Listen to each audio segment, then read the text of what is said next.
Good afternoon to everyone and welcome to my channel. And it's me again, ang inyong chismosong ka-Aldab vlogger. Gusto ko munang magpasalamat sa inyong lahat sa mga walang sawa na tumatangkilik, nanonood, sumusuport at sumusubaybay ng mga content ko here on my YouTube channel. So wag ninyong babaktawan o lalaktawan tong ating content ngayong araw ay na hindi ninyo pagsisisihan na pinanood nyo ito mula umpisa hanggang hulihan. And syempre, wag kayong mag-i-skip ng segment, okay? Buuin at tapusin nyo to mula umpisa hanggang hulihan. And very interesting tong ating topic for today's video, kaya tutukan ninyo at huwag ninyong kalimutan na i-share. Okay, very interesting to. So ito na, dumako na tayo sa ating main topic for today's video. At paalala ko lang, bago tayo mag-umpisa, walang kukuha na ito baka mamaya may manguha na namang vlogger ng thumbnail ko, okay? So ito na, dumako na tayo sa ating main topic for today's video. Alam kong hindi ko lang alam kung napanood nyo dito sa Facebook, pero ako napanood ko na to, isang vlogger na kung saan ibebenta na nga daw ni Main. Paano niya ibebenta ang bahay daw nilang mag-asawa kung inang ni Arjo. So ito na guys, watch this, mamaya ipapaliwanag ko sa inyo ng buong. So ito na guys, watch this. Main na umuwi na lang sa kanyang sariling pamamahay dahil doon ay natitiyak niyang payapa ang kanyang paninirahan at walang Arjo na maaaring gumulo sa kanya doon, at wala siyang makikita mga bagay na magpapaalala sa kanilang pag-iibigan.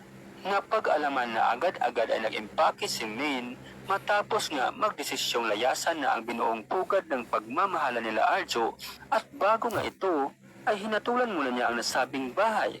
At ang hatol nga niya ay ibenta na lang ito kasi wala na siyang plano pang bumalik dito.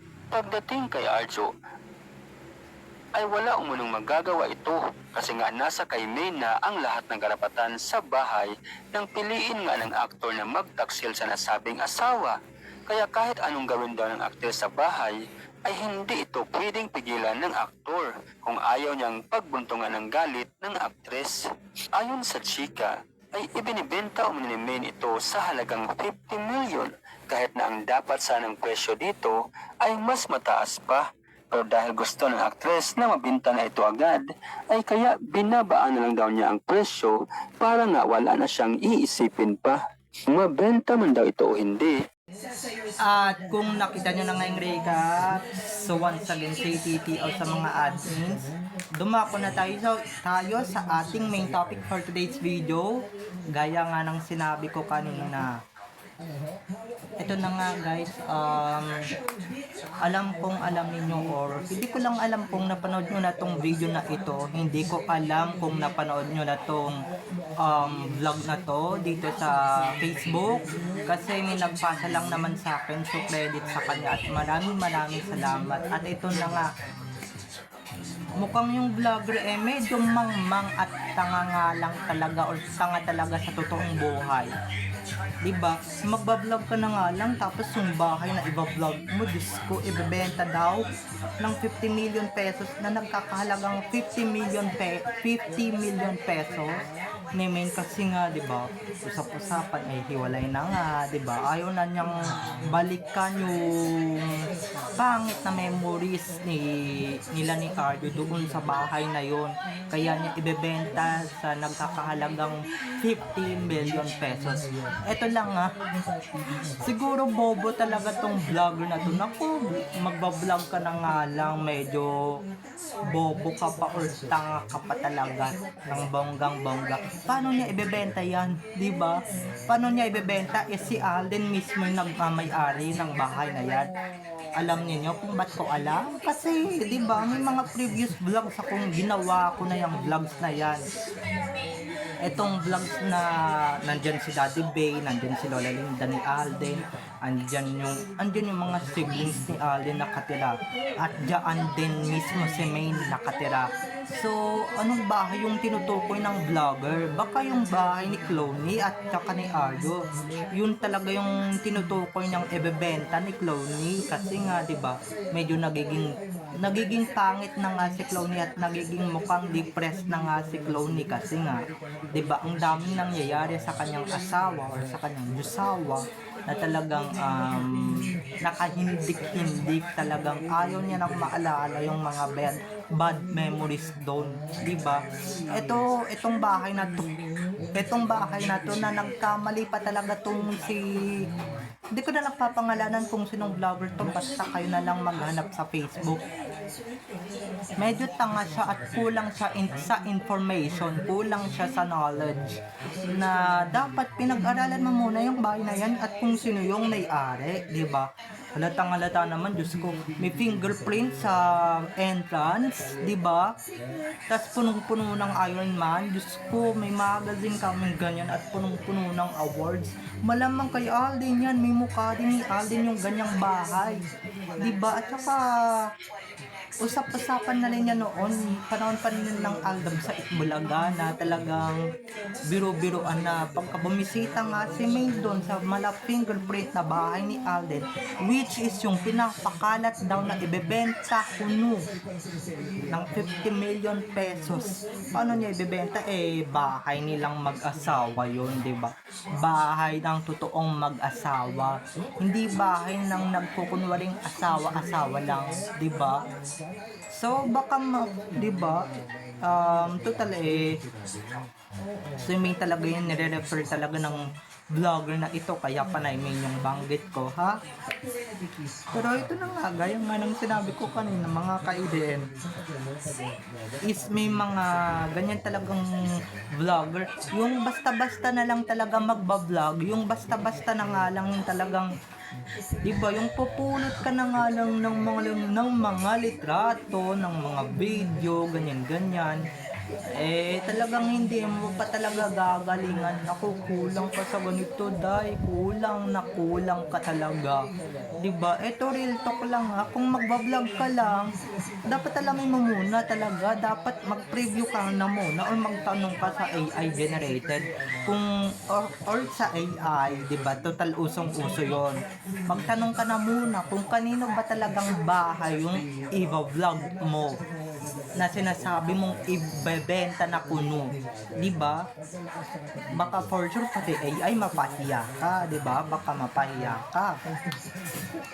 Siyempre, kung yung bahay na pangit ang memories talaga, yun talaga yung dapat ibenta, which is yung bahay ni Cloney at yung bahay ni Arjo, di ba? Kasi ayaw niya talagang maalala yung mga memories kaso nga, di ba, hindi naman sila naniniwalang si Cloney to, or hindi naman naniniwala yung iba ditong si Cloney talaga yung nagpapanggap na main, di sige, di ba? Total, Cloney, aka main, di ba? AKA main. Okay, baka mamaya hindi na nyo na naman maintindihan, ibash nyo na naman ako. Baka mamaya sige, ilagay mo na lang. Baka mamaya ano na lang kayo, magulantong na lang kayo. Diyos ko po, diba? Ano na naman yung mga, anong utak kaya klase meron tong vlogger na to, no? Nung magbablog ka na nga lang, kulang ka pa sa talino, diba? Di for sure nag-isip din naman talaga yung mga tao na parang teka lang parang hindi naman ito yung bahay ni Arjo at Kakanaleng parang hindi naman ito yung bahay ng Sarsuela couple diba? Parang familiar tong bahay na to. Ako guys, when I watched this video last night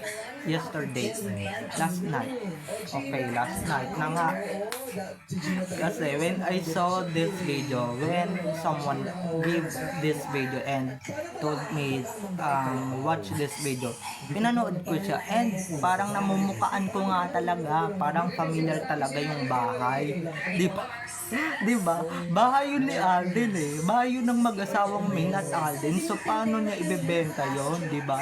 Ano yun kung totoong main yun, ano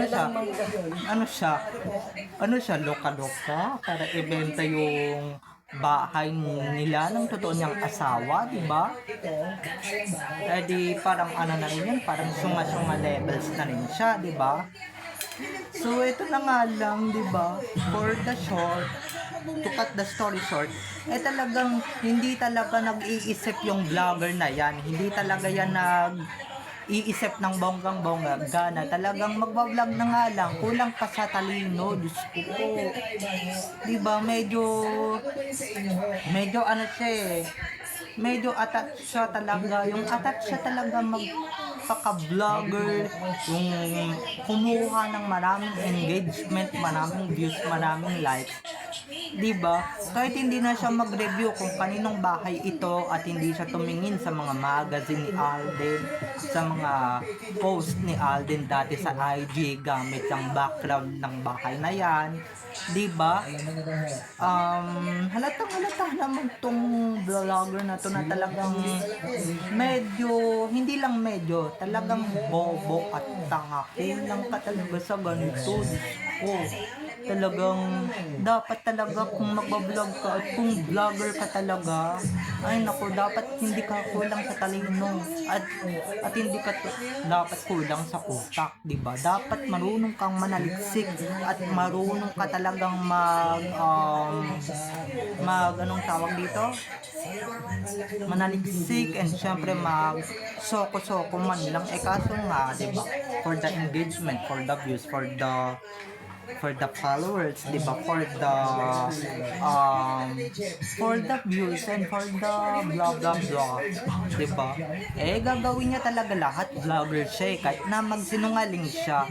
Alam ko na, just to clarify lang talaga yung nangyari talaga kagabi na napanood ko siya buong buo di ba? Na keso bebenta ng anime to kasi nga maraming pangit na memories nila ni Arjo ang nakatanim sa bahay na ito, di ba?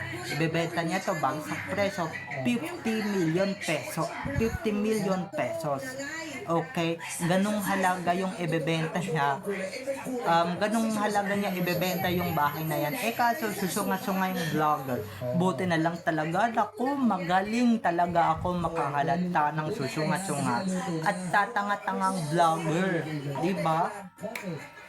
Kasi nahalata ko pa lang ba na teka lang bahay to ni Alden bahay ni Alden tong tinutukoy ng vlogger na to na ibebenta ni Mengaya, diba? Tapos ano yung mga pinagsasasabi ng memories nila ni Aryo doon, wala, never naman nakapunta si Aryo doon.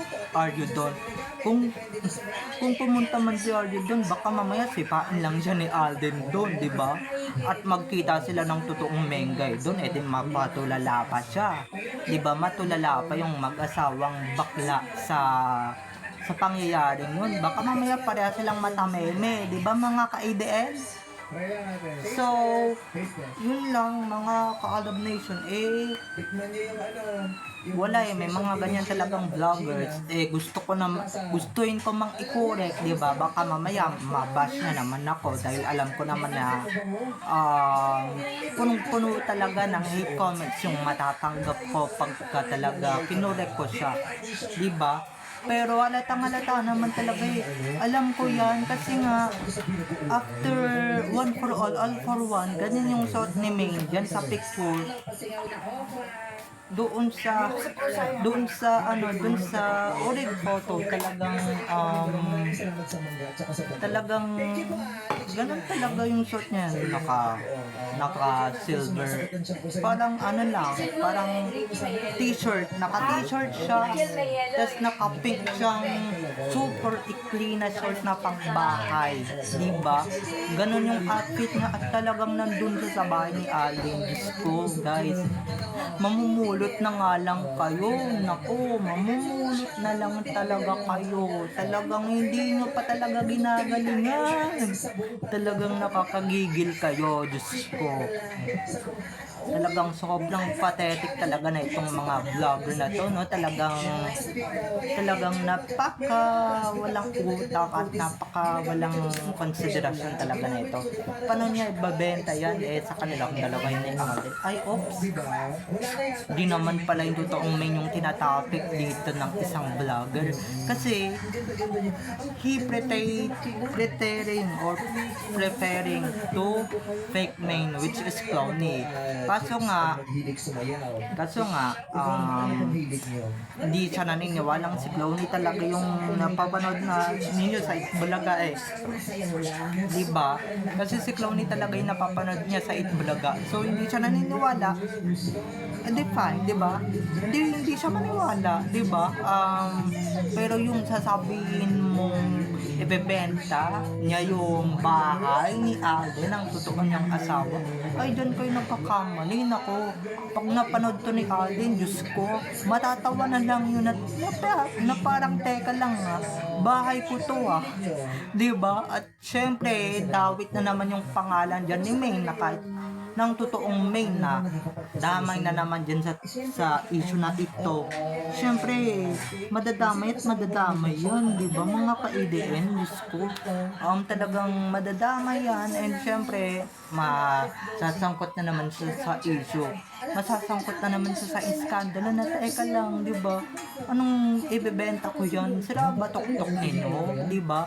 Gaganunin lang kayo ng mag-asawang Alden at May, di ba? Kasi nga, sa kanilang dalawa yan, hindi niya yan ibebenta kasi nga, unang-una pa lang, si Alden na talaga yung unang magagalit pagka talagang bibenta niya yan, di ba? Are you out of your mind, vlogger? Vlogger ka pa naman din talagang naturingan pero wala ka ng utak. Tsaka nung memories, di ba? Wala pang memories na itinanim dyan si Meng kasama yung aw-aw na yan, di ba? Baka doon yun sa searchwelang bahay dahil alam kong yun naman talaga yung ibebenta kasi doon naman talaga sila nakagawa ng fake memories at saka ng pangit na memories. Okay? So, bye-bye na mga ka-EDN. I love you all. Have a nice day. Keep safe. And God bless everyone. Bye-bye. I love you all. Enjoy watching. Don't forget to subscribe to my YouTube channel. And syempre, don't forget to click the notification bell para pag nag-upload ako, kayo agad ang unang-unang manonotify sa aking mga susunod pang i-upload na mga videos. Okay? So, bye-bye na mga ka-EDN. I love you all. Have a nice day. Keep safe and God bless everyone. Bye-bye. I love you all. Enjoy watching. Bye-bye.